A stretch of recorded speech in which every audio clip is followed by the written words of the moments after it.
So my favorite pick in the draft was Colston Loveland going number 10 to the Bears. Colston Loveland, if you remember, kind of under the radar guy, coming out of high school, 3-star guy, physical specimen, was one of the key recruits in the Michigan 2022 class that really propelled them to a national title. You watch Loveland, though, sure hands, good blocker, good size, looks the part, plays the part. Colston Loveland is just, that cliche is being thrown out quite a bit. He just really is a darn good football player. And he's one of those guys that when you're watching you just happen to turn on a football game and you look at a particular player and go, that guy looks like a stud, that guy looks like a NFL tight end. Just so many things to like about Colston Loveland. He's one of those guys that, it's interesting, there's a back and forth, him or Tyler Warren in this draft. Who do you take? Two guys were kind of talking about this. It was the similar thing last year with Marvin Harrison and Malik Neighbors. Some teams actually liked Malik Neighbors more than Marvin Harrison, which I guess were rumors, but same kind of thing here with Colston Loveland. I think a lot of NFL teams did prefer Colston Loveland over Tyler Warren. I texted my buddy, I almost bet Colston Loveland to go before Tyler Warren. Now it's interesting, I didn't get a chance to grade Colston Loveland.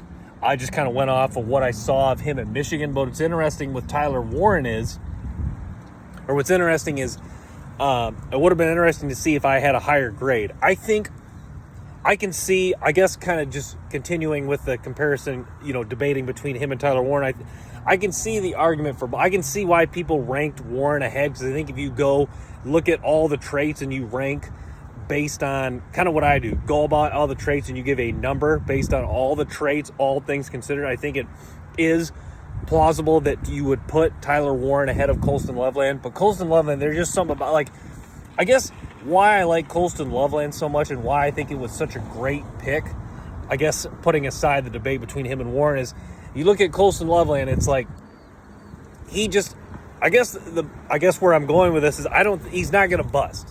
I think there's a very high floor with Colston Loveland. Is he ever going to be could he may not develop into a dominant, one of the next great tight ends, but is he a guy that's going to be consistently in the top at least 5 to 10 tight ends? When it's all said and done at the end of his career, say he plays 10 to 15 years, he's a multiple-time Pro Bowler. He has some big-time season as far as yardage. He's up there with Pro Football Focus as far as guys that is not getting a lot of drops. So yeah, that's kind of where I stand with Colston Loveland. I really like Colston Loveland a lot, and really like what he brings to the table. And another weapon for the Chicago Bears. Chicago Bears, I was joking, I kind of want to coach the Chicago Bears. Everyone talks about the Bears quietly building a very strong roster. Finished last in the division this year, but you look at, they just keep stacking talent. Nice draft class. And yeah, Colston Loveland, another weapon for Caleb Williams. Also got Odunze, and they also have, they just very talented Bears roster.